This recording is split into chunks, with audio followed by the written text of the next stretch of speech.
Welcome to the Best Interest Podcast, where we believe Benjamin Franklin's advice that an investment in knowledge pays the best interest, both in finances and in your life. Every episode teaches you personal finance and investing in simple terms. Now, here's your host, Jesse Kramer. Hello, and welcome to episode 64 of the Best Interest Podcast. My name is Jesse Kramer. Later on in today's episode, Cody Garrett will be joining me. Cody Garrett is an advice-only financial planner, passionate about helping families refine their path to financial independence, especially as DIY investors. But before Cody joins us, I'm going to talk about what I think is the most frustrating phrase in personal finance. And before that, I actually want to give a shout out to our review of the week. On Apple Podcasts, Savannah Banana 6842 wrote in and said, I originally found you several years ago on a financial subreddit giving advice to people in the comments. And from there, I subscribed to your newsletter. Finally, all this time later, I've subscribed to your podcast, and I can't believe it's taken me so long to do so. You've continued to put out such accurate, helpful info and give off such a genuine, caring demeanor. The effort you put into your work truly shows, and I can't express how much I appreciate it. Thank you, Jesse. Thank you, Savannah Banana, for those exceedingly kind words. If you're hearing this, send me an email, jesse@bestinterest.blog, and we'll get you hooked up with some sort of nice best interest gift. Thank you, Savannah Banana. Now, after that, okay, let's go on. Let's chat about what I think is the most frustrating phrase in personal finance.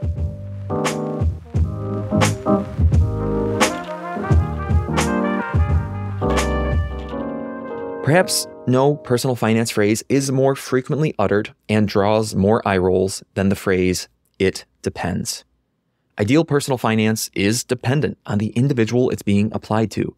As Carl Richards says, personal finance is more personal than finance.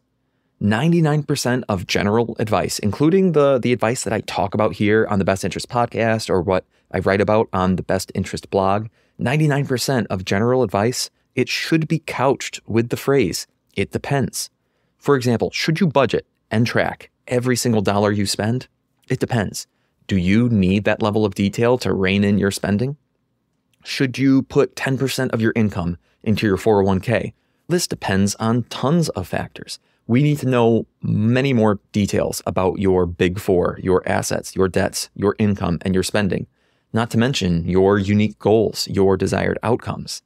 It depends. I understand it's a frustrating answer, but should we avoid using that answer? No way. We have to use the answer, it depends. It would be irresponsible not to. Good financial advice depends on who you're talking about. Now, one big question I'm answering every day is the question, do I need professional financial help? It depends. Anyone who answers that question differently or answers it in black and white terms, they're either ignorant, deceptive, or both. And then if you do need professional financial help, what kind? There are dozens of different services, different products, different business models, different definitions of professional financial help or financial services. So I'll start with a personal anecdote. Now, I'm a pretty big nerd for investing, for financial planning, for personal finance. So I was never an ideal candidate for needing to hire a professional. I enjoyed the hours spent to kind of become this DIY expert. Here, a case in point, I enjoyed writing the 200 plus articles on the blog, recording these 60 plus podcasts, pretty much just for the fun of it. And because I was learning that on my own, I never really needed to reach out to a professional for their help. But not all people fall in that boat. And the thing is, not even all DIYers fall in the same boat. Many DIYers seek out professional help as a safety net, saying to themselves either, one, I want a professional to double check my math, or two, I need a trusted advisor as a backup for my family in case I get hit by a bus. I hear that second one a lot at work. They'll say, Jesse, no offense to you, I'm comfortable with investing. I'm pretty comfortable with my financial plan, but I'm getting to this point in life where I'm really busy. My spouse doesn't really understand the stuff like I do. My kids certainly don't understand the stuff like I do. And I trust you, Jesse. I trust the firm that you're working for. So I am going to hire you guys because I need a backup in case something happens to me. So does a young couple say, just starting out, do they need professional help? It depends. Sometimes the answer is yes. Frequently, the answer is no. Instead, they just need some basic recommendations, like measure your money, start using a budget, or start saving and investing as soon as you can because your early years matter a lot. Pay yourself first. Set aside some money every single month for saving and investing. And when you do so, keep your costs low. That's a big reason why index funds are so popular. Low costs, and they give you the market average return, which is actually a pretty great return. And if you hold them for the long run, they are your friend. Now, some people don't need professional help. Some people desperately need professional help. I have an example from my professional career where a staunch and stubborn DIYer was making six-figure mistakes. That's $100,000 plus mistakes because they'd been told in their life, oh, you don't need professional help. They could have spent $10,000 to save $100,000, and they would have saved a lot of their time as well. But someone in their life who was kind of this forever DIY cultist led them astray. They stepped over dollars to pinch pennies. All right, guys, it depends. Some people need professional help, some people don't. And of course, if you do seek professional help, you need to make sure you're asking those professionals the right questions. I'm going to throw a link in the show notes. It's from the blog, and it's the 12 essential questions that I would suggest you ask any financial professional before you start to work with them. You need to do your homework and do your due diligence and make sure you're working with someone who can truly help you out and has your best interests in mind. Now, quick little sidebar here. Why is "it depends" such a frustrating phrase, right? Why do we seek certainty in the first place, especially in personal finance? Why do we want black and white answers? Now, in a 2015 article in the Harvard Business Review, two gentlemen, Zachary Tormala and Derek Rucker, they wrote an article about certainty and how it shapes our behavior. And I thought it was really, really good. So here's a minute-long quote from that article. Certainty profoundly shapes our behavior. The more certain we are in a belief, regardless of its objective correctness, the more durable it will be and the greater influence it will have on what we do. Across dozens of studies spanning more than 2 decades, consumer and social psychologists have shown that people who are certain of their beliefs are more likely to buy sooner, and spend more. They're more likely to sign petitions and to vote. They're more willing to express their opinions, endorse products, advocate for causes, and try to persuade others to adopt their views. They're better able to withstand attacks on their own beliefs and more inclined to challenge opponents. In short, certainty is the catalyst that turns attitudes into action, bringing beliefs to life and imbuing them with meaning and consequence. All right, guys, people speak in and then seek out black and white certainty because it gives them the confidence to act. It drives behavior.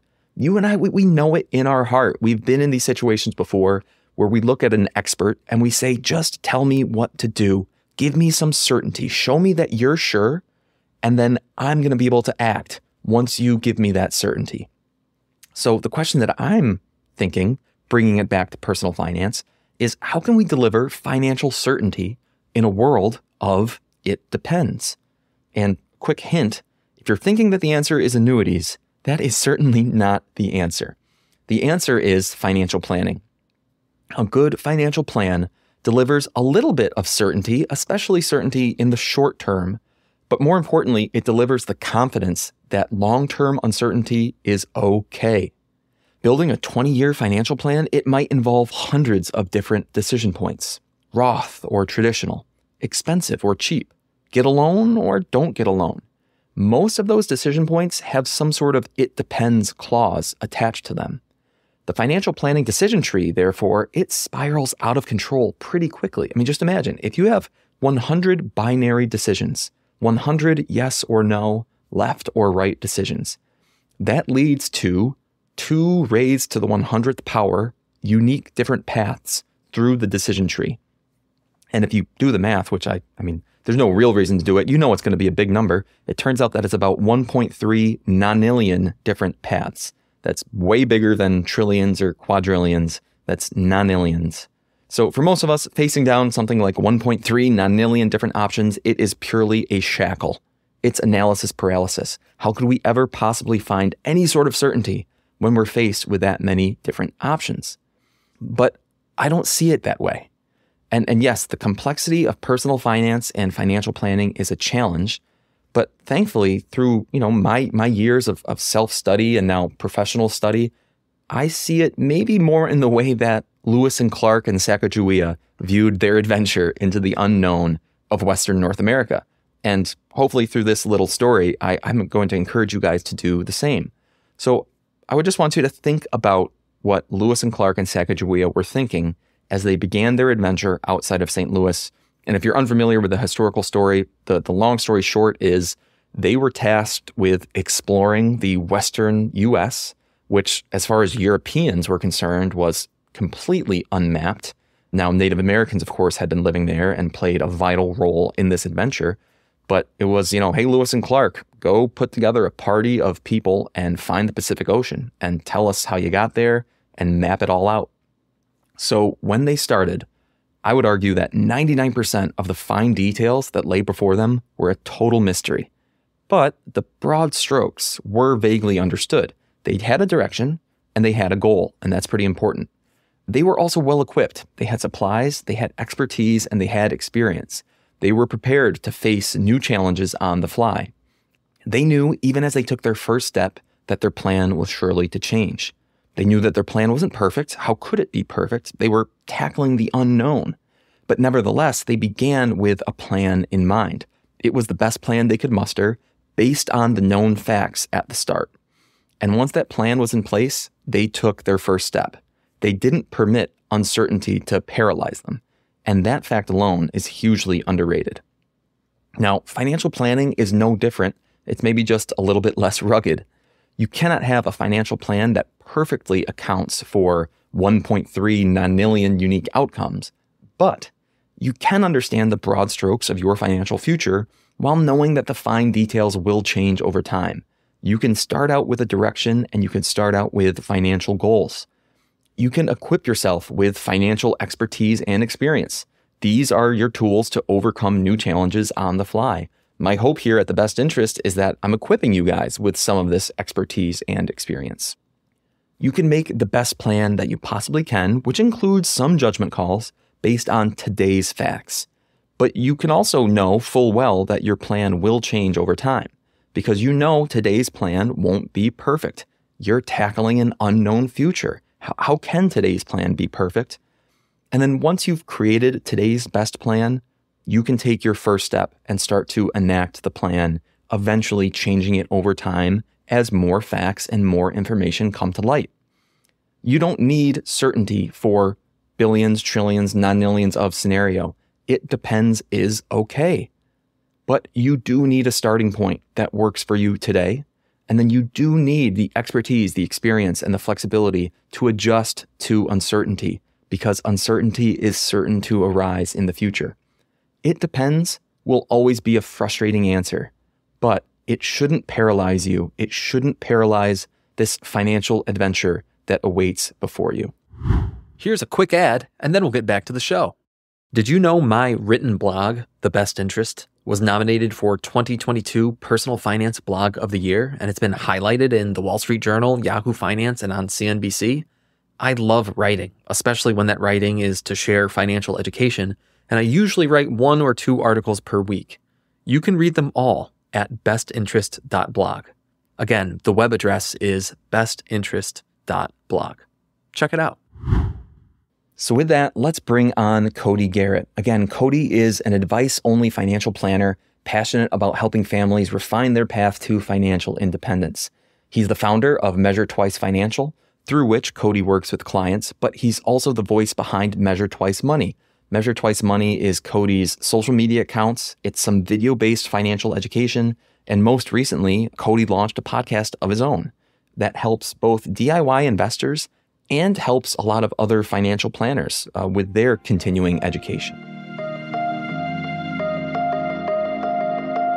Cody, thank you for joining us on the Best Interest Podcast. Let's start with a fun question. Your website, it shows a clean-cut, buttoned-up Cody, but maybe you could talk us through the progression of Cody Garrett haircuts over the past decade.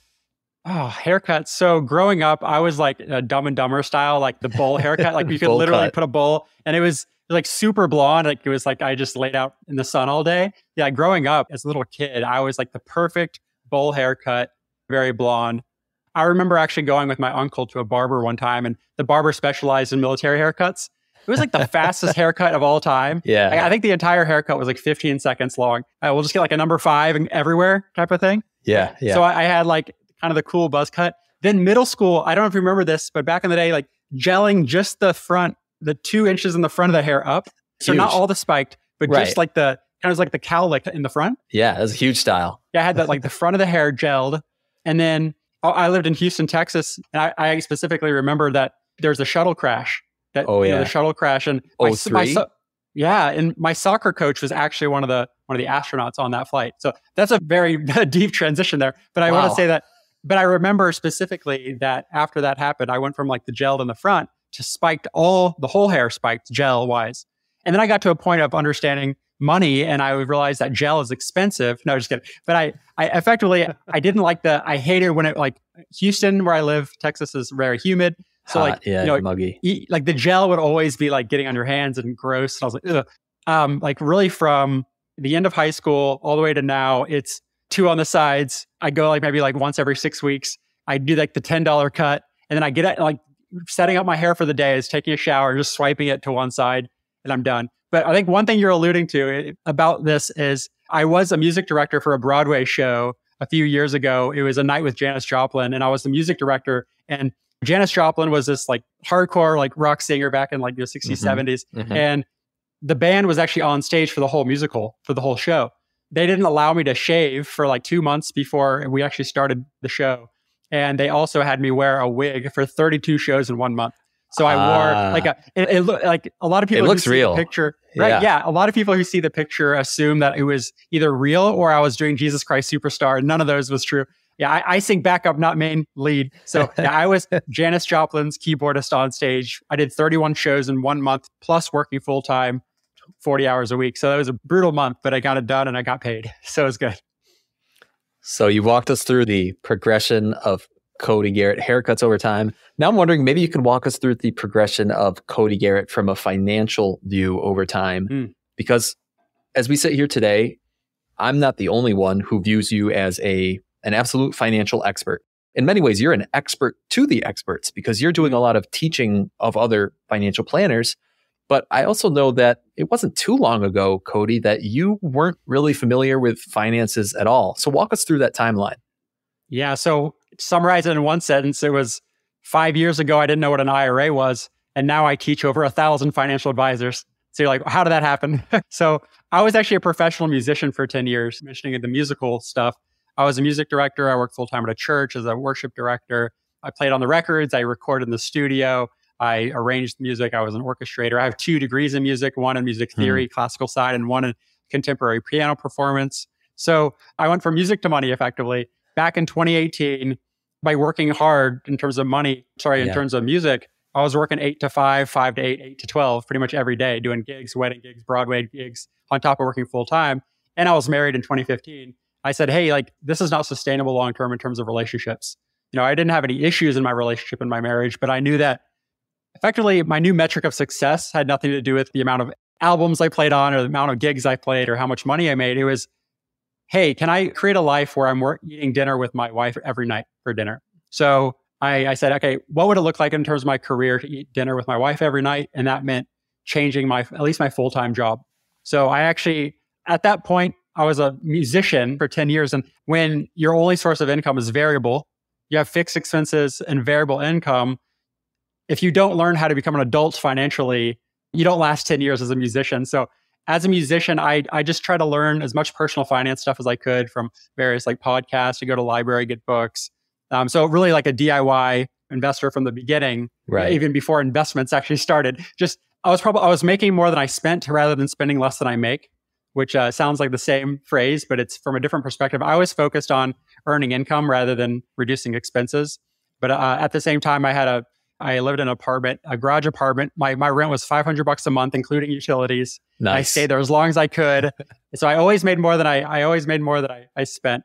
But with that said, I learned a lot about personal finance. And by the time I thought about transitioning out of professional music full time, I said, okay, what else am I good at? What else do I know? And I knew personal finance. Like, I feel like I could at least tell people how I did it. I didn't know all the stuff out there, but I could at least tell other people how I've gotten to this place of paying off student loans and things like that as a musician, full-time musician. And there's a lot of mindset around starving musicians versus thriving musicians. I definitely consider myself a thriving musician, but still act like I'm starving in terms of like, I'll take free food anywhere there's free food. But with that said, I took that knowledge and I said, okay, what can I do in personal finance? I actually talked with my mom on the phone one day and she said, what have you been up to? And I said, I've become almost obsessed with personal finance. I'm the type of person, and when I learn about a new subject I'm passionate about, I read every book, I listen to every podcast, like I go 100% into it. I've done that with chess, jujitsu, all sorts of learning. Now I'm really into motivational interviewing and like counseling and psychology. Like I'm just going deep. But she said, hey, well, if you're really into money stuff, you should talk to our friend Joe, family friend Joe. I think he knows a little bit about this stuff. I reach out to Joe. Joe's a certified financial planner, a CFP professional.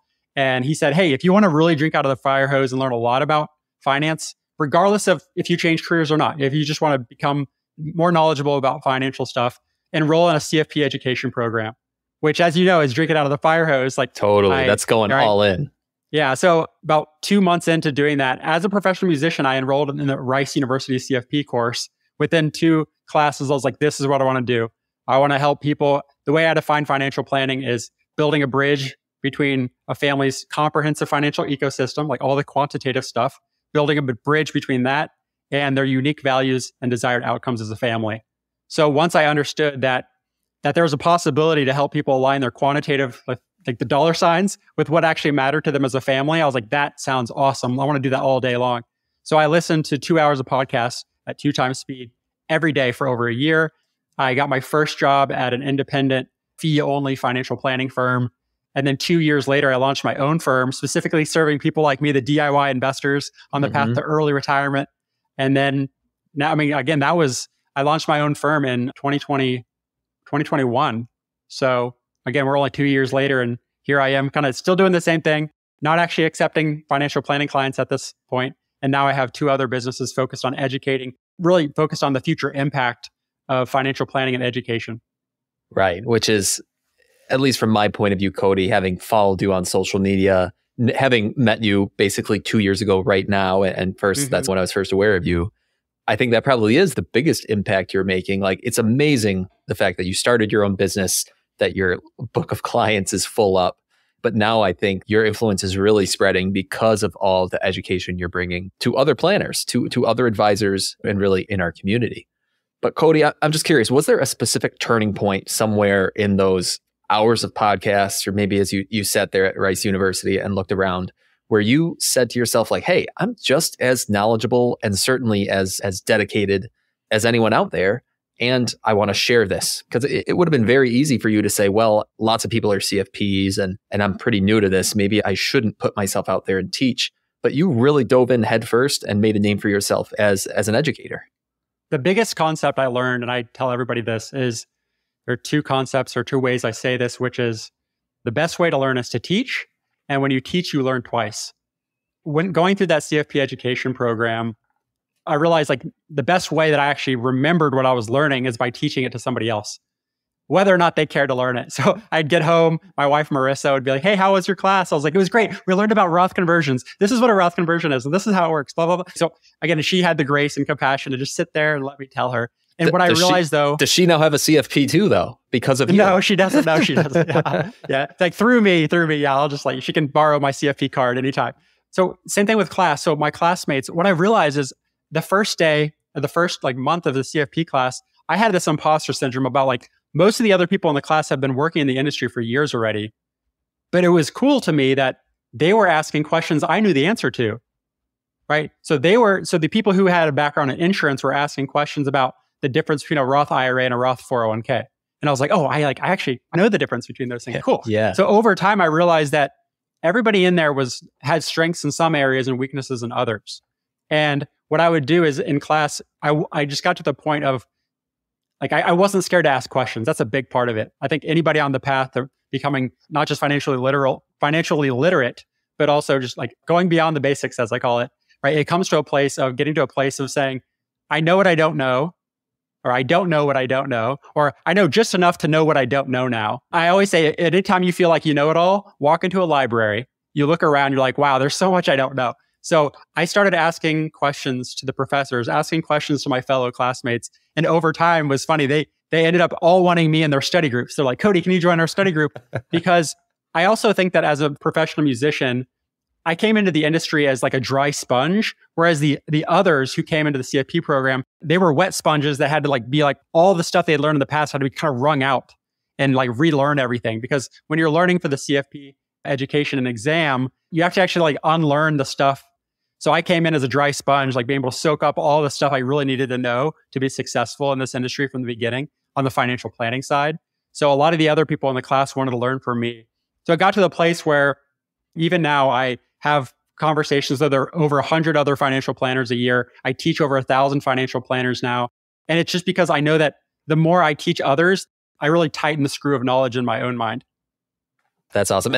And I've talked about here on The Best Interest before. My parents were both teachers, and I have a love for education. And I think a big reason of why I do this here on The Best Interest, why I change careers from engineering to a fee-only advising model, is because of that desire for education. I think education is great. I love teaching. I love getting up in front of a room of people. I've never really experimented with some of the digital courses and like digital teaching, but put me up in live in front of a room of 10 or 20 or 100 people there to learn. And it lights my fire. But I'm curious now, Cody. So you've been doing this fee-only financial planning, or I should say advice-only financial planning. Right. And maybe we could actually just pause there for a second before I get to my next question. The average listener probably doesn't know what advice only means. So can you dive into that for us? Yeah, think about the phrase itself, the term itself, or the label, advice only. The word only sounds limiting for a minute. True. Advice is really what it's about. So imagine for a minute, Justin, do you have any siblings? I have 2 older brothers. Awesome. 2 older brothers, right? So let's say that you came to like an older brother and said, hey, like, do you have any advice on what I should do with my investments? You'd expect them to tell you, to give you recommendations. You wouldn't expect them to do it for you. You wouldn't expect them to be like, oh, well, transfer your money to me and I'll manage it for you, right? So think about the same way, like advice only means I provide personalized financial education to help families make their own well-informed decisions. And what that means is I provide advice for a flat fee, but I don't sell any insurance or investment products, and I don't have the obligation, right, or even the option to manage client investments. So I don't manage any investment accounts. All I do is provide personalized education and advice. And then it's not just up to them, but even more importantly, these are DIY investors. You'd call them like do-it-yourself investors. But just because you're do-it-yourself doesn't mean you have to do it alone. So for example, I provide financial advice to people, and then I actually screen share with them and show them how to implement their own trades. So they'll show me their Fidelity account, and I'll show them, hey, here's how I review cost basis information, your unrealized, realized capital gains and losses. But effectively, I'm providing that really personalized education, understanding really everything in their life with a number on it. So now that I understand everything in their life with a number on it and understand their qualitative values, desired outcomes, now I can teach them how to be successful in managing their own money moving forward, even without my help. It's similar to teaching a man to fish or teaching a woman to fish, rather than just handing them the fish or doing the fishing for them. So that actually brings up kind of my next question, Cody. And maybe the answer is it depends. And we can kind of talk about the nuance of the question itself. But are there any topics that really come to mind that live in this transition zone that I'm about to define? And the transition zone is between, over here is all the financial stuff that everybody can or should be doing on their own, versus on the other side, here's some stuff that's pretty complex and it's maybe punishing if you mess it up or screw it up. And therefore you ought to reach out and consult some sort of, say, CFP professional. Yeah, the big one is nearly every movement of money involves a tax consequence or a specific exclusion from that consequence. So I would say don't try to do tax planning by yourself. What I mean by tax planning, a lot of us are thinking tax preparation when they hear this. They're like, well, I don't file my own tax returns, or I might use TurboTax or something like that. Tax preparation looks backward. At the previous year. Right. At the previous year specifically. Tax planning looks ahead. And it's not just looking ahead at this next year, but it's looking ahead, not just through the end of your life, but multiple generations ahead. So I think tax planning is one of those things where, again, most financial advisors actually still do not touch tax planning. Right? If you're working with a financial advisor and they don't look at your tax returns, there's a good chance they're not doing tax planning. Right? So we have to understand where we are before determining where to go and how to get there. So that means, yes, we do need to understand what your tax situation has looked like in the past, what those filings have looked like.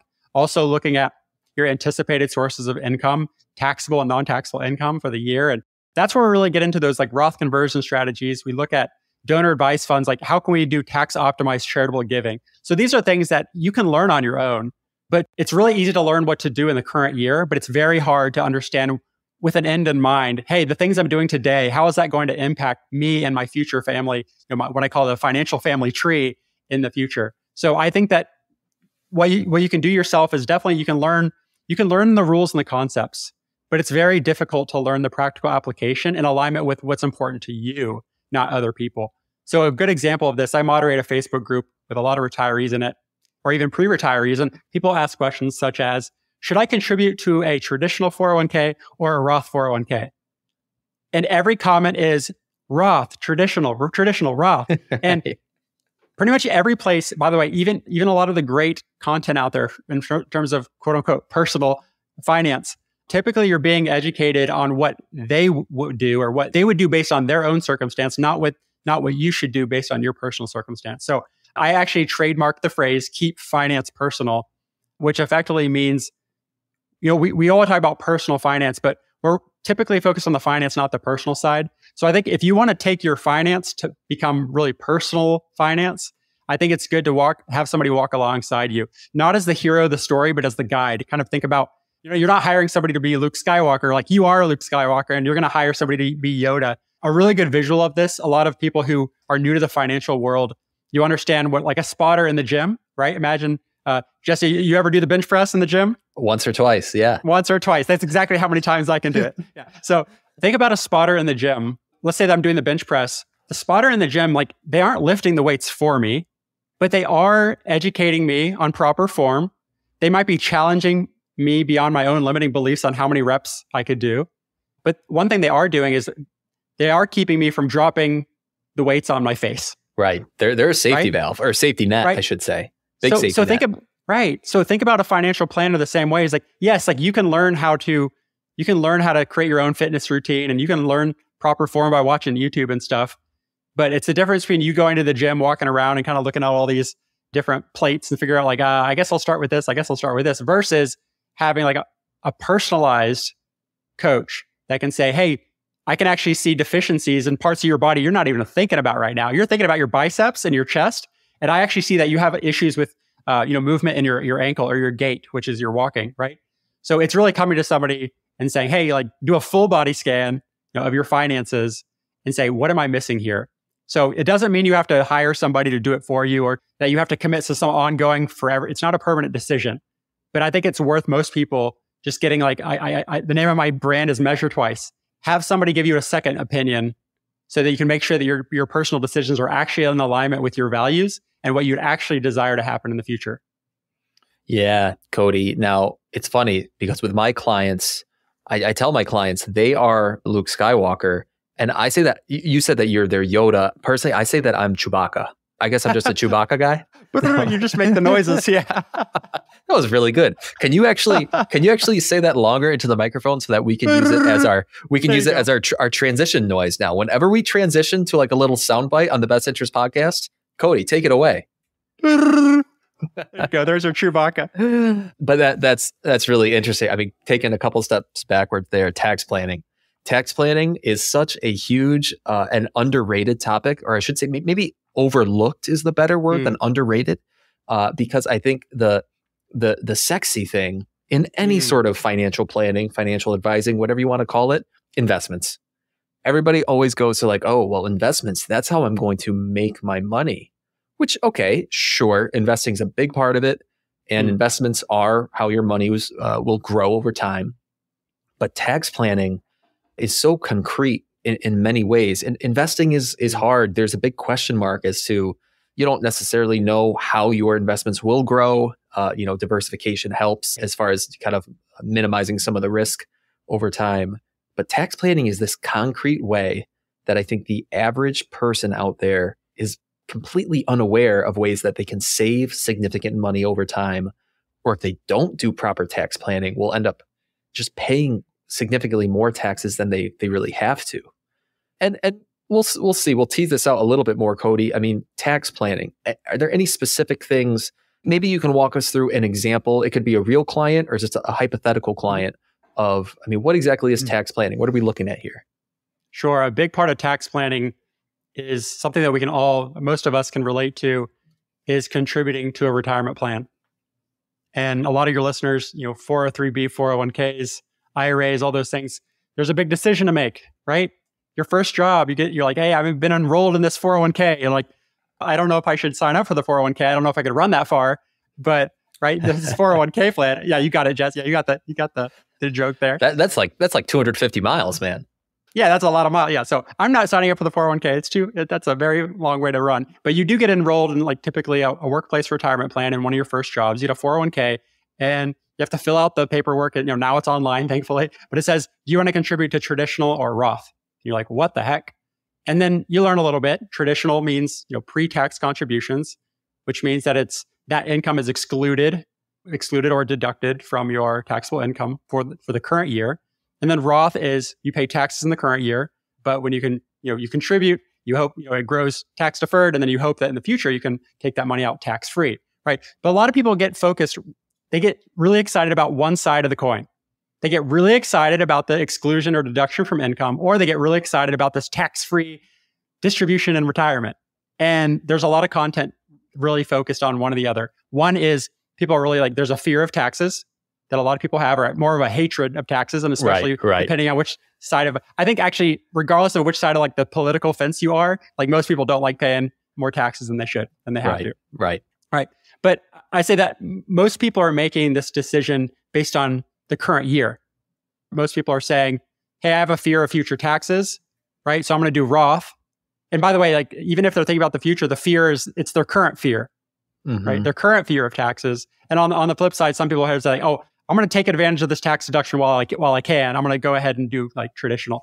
So I do think, I don't want to scare anybody here, but I think that a majority of people are making the wrong decision between traditional and Roth, because it's actually not really, the traditional and Roth contribution decision should not really be based as much on where you currently are. It should be based on where you're going to be in the future. And what I mean by that is at least making an estimate, a ballpark assumption of what my future sources of taxable income and expenses are going to be whenever I need this money. So every time somebody contributes to an account, this is a good rule of thumb for you. Anytime you contribute any money to any account, ask yourself, or tell yourself, every dollar needs a job and a use by date. What's the purpose of this dollar? And when do I expect to use this money, use this dollar in the future to support my desired lifestyle? So, for an example, most people who are on the path to early retirement, which I kind of say as, before 59 and a half or before other significant retirement income sources like Social Security. Again, this is very broad. There's a lot of, it depends to this, but a majority of them would be better off making traditional contributions, right? So excluding income at their highest marginal tax rate while working, and then in early retirement, having a very low income floor, like then implementing those intentional Roth conversions at a lower margin. So just a quick thing here is that, excluding income at the highest marginal rate, and then in retirement, having a much lower effective average tax rate in which you're converting and distributing those dollars. So, that's a very technical thing, but that's one example of something that most people can think about is, hey, should I contribute pre-tax or Roth? Getting that one thing right is kind of like the 80% that could really put you on the path to maximizing after-tax wealth, not just maximizing wealth in general. Right. So to go into that example a little bit more and apply some numbers to it, you're working with, say, a software engineer, Silicon Valley. They're making $300,000 this year, but they only spend $100,000 per year, which is why they're on the path to FIRE. They want to retire early, say at age 40. And when they are 40, they're going to need that $100,000 in income from somewhere to support their lifestyle. It's going to come from their investments. And so what you're saying, Cody, is if you're making $300,000 this year, you're in a pretty high tax bracket. You want to save on taxes now, because later when you're only spending 100 grand from year, your income is going to be significantly lower. And you don't need to save on tax dollars when you're in that lower income bracket in the future. Yeah. So if you plan taxes here in 2023 with that future in mind, you're going to make significantly better tax decisions. Absolutely. A really good example. I actually pulled up here marginal versus effective tax rates. Yeah. Let's say a really crazy example is, let's say somebody is in the 24% marginal tax bracket, which means they would have an adjusted gross income, married filing jointly here, of about $218,000. Okay. To have a 24% effective tax bracket in retirement, they'd have to be distributing $599,000 from that account each year.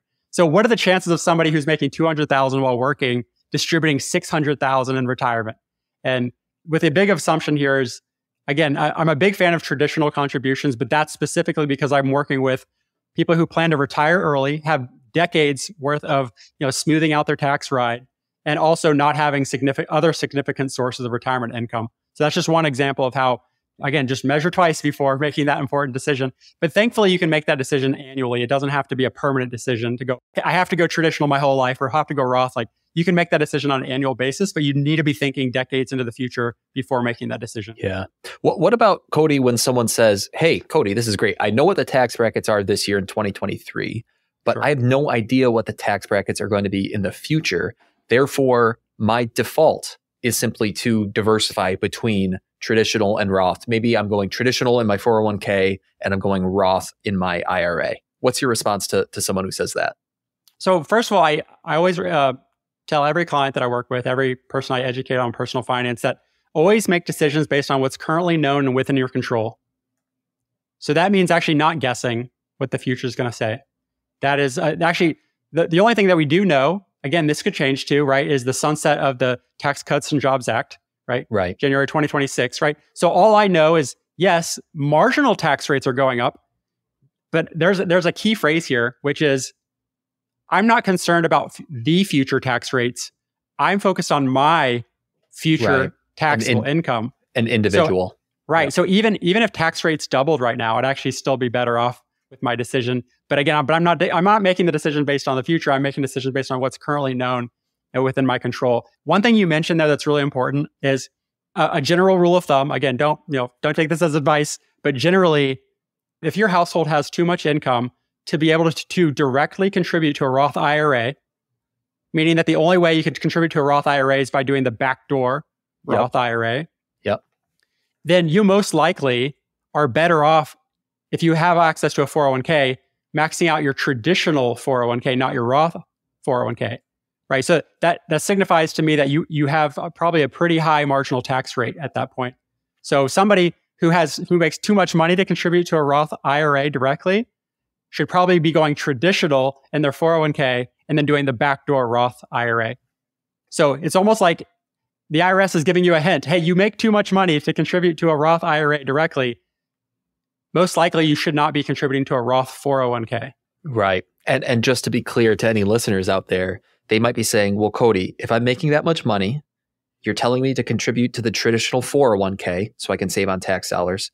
Why don't I also contribute to a traditional IRA to save even more on tax dollars? It's because there's also income thresholds to be able to deduct a traditional IRA contribution, which, by the way, those income thresholds are actually even lower than the thresholds to contribute directly to a Roth IRA.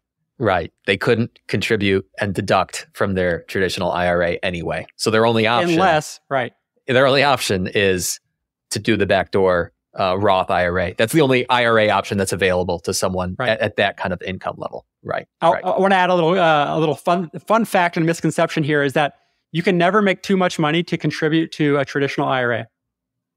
Correct. But whether or not you can deduct that contribution. So keep in mind that if some people say, I can't contribute to a traditional IRA, I make too much money. What that really means is they make too much money to deduct their contribution, but they can still make their contribution, which is how you do that backdoor Roth we mentioned earlier. Right. Excellent. Technical stuff. Well, I was just going to say, I mean, listen, everybody, if you want to hear Cody and I just dive deep on SEC guidelines and IRS tax codes, we will be here all day. Here's a quick ad, and then we'll get back to the show. One of the more common questions I hear is, Jesse, what do you like and use? Books, blogs, podcasts, even banks and brokerage firms. What are your recommendations? So to answer that question, I put together a web page. You can check it out at bestinterest.blog/recommendations. Again, that's bestinterest.blog/recommendations to check out how I'm improving my financial life. All right, Cody. So we got a question in from Twitter. We'll give it a shot. It says, my young children received a 6-figure gift from their great-grandmother, and they're near lifetime contribution limits on their 529s. Do I understand correctly that their taxed investment accounts would be assessed at our high marginal tax bracket? Where should I put extra money for my kids? I think what they're going at there is the kiddie tax, which effectively is if your children have too much unearned income, it can be taxed at a higher tax rate.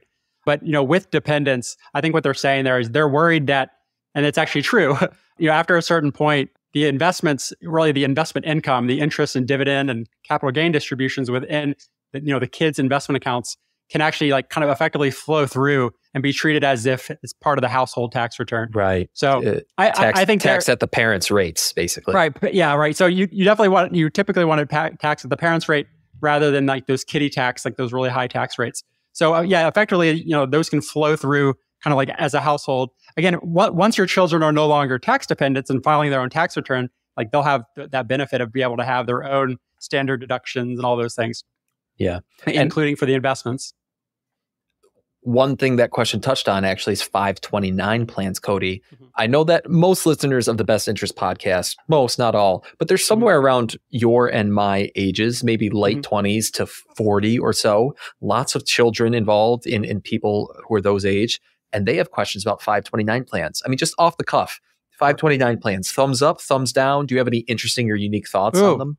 Thumbs up, but not for all education. So again, my personal bias here is I've seen a lot of people overfund 529s. Even that's a really great example. You talk about they've maxed out the 529s. I probably wouldn't want to over contribute to a 529. What I mean by there is that if money is not used for qualified education expenses, there's a penalty on that money. So I actually take my own bias. I have I actually welcome, we can put a link in the description I actually have an education savings calculator. It's an Excel calculator that your users can have fun with. Awesome. Again, run your own numbers, use your own assumptions, have fun with it. But effectively, I prefer saving for education to split your education contributions, typically half and half between a 529 education savings plan and a taxable brokerage account, not owned by the children, but owned by the parents of the children. One thing to keep in mind is that when you do try to, let's say you were to apply for financial aid, right? Mm-hmm. The assets of the children, the assets owned by the kids, up to 20% of that can be used for the expected family contribution, right. Which only 5.64% can be used of the parents' assets. So another trick there would be for the grandparents to own the 529 and to transfer ownership. And again, that is sometimes that's over optimizing, getting too in the weeds over optimizing. So I would just tell people I prefer to split education savings between a 529. Use the 529 because it does provide the tax benefit for qualified education. But in terms of additional flexibility, especially, we don't know how much education is going to change in the next 20 years. It could look exactly the same, hopefully not, but hopefully it looks different than it looks today. But I would talk about hedging your bets there, right? Based on what I currently know, what's in my control is that education is kind of changing a shift, taking a shift. And not every institution is qualified, and not all educational experiences are through an institution, right? Maybe paying for a tutor or paying for private classes somewhere that's not a qualified institution, but you could still have money there for that child if you had split your contributions between a 529 plan and a taxable brokerage account owned by the parents for the benefit of the child. Yeah, Cody, something that you've reminded me of a couple times in this conversation is a recent article I wrote this week just about that phrase, it depends. So much of what we're talking about, it depends on the individual. It depends on the individual family that you're working with. And yeah, 529 planning is something that when I've talked about it before, very similar to your thoughts there, which is sure, maybe it's dependent on the individual family, but because you really don't want to overfund, and some of the people who I've talked to before are, thankfully, they're pretty educated on it and they are concerned about overfunding. So hedge your bets and split 50-50 between the taxable brokerage and a 529 plan. I like that solution a lot. I will also challenge your listeners thinking about education funding.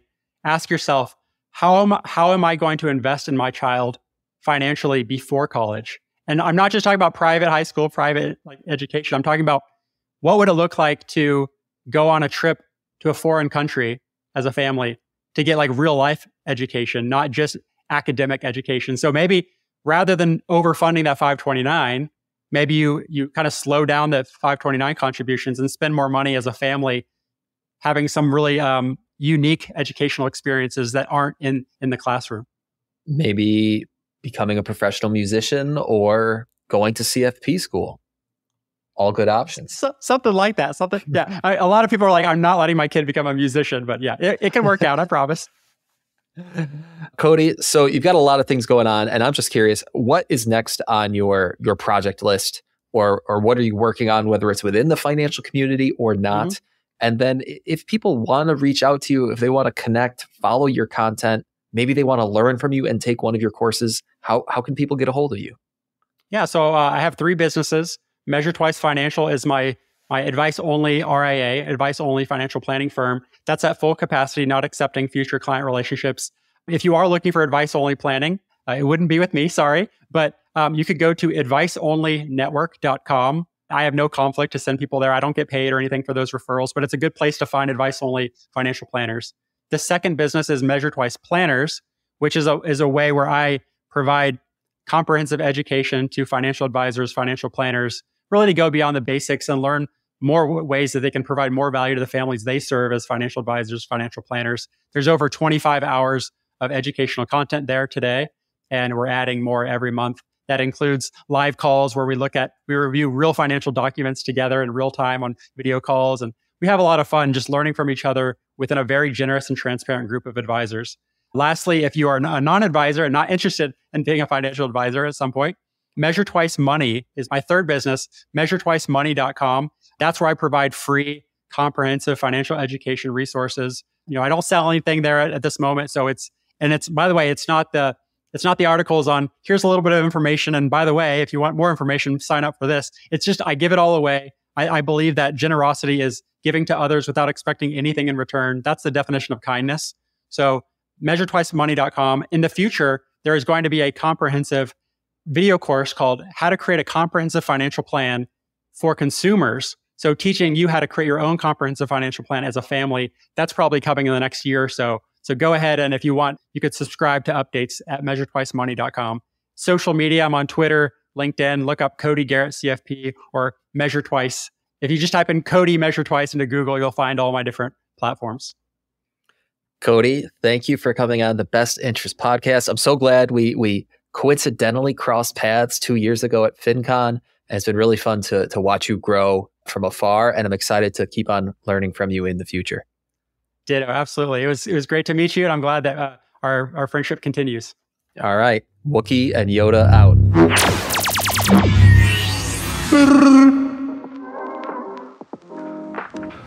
Thanks for tuning in to this episode of the Best Interest Podcast. If you have a question for Jesse to answer on a future episode, send him an email at jesse@bestinterest.blog.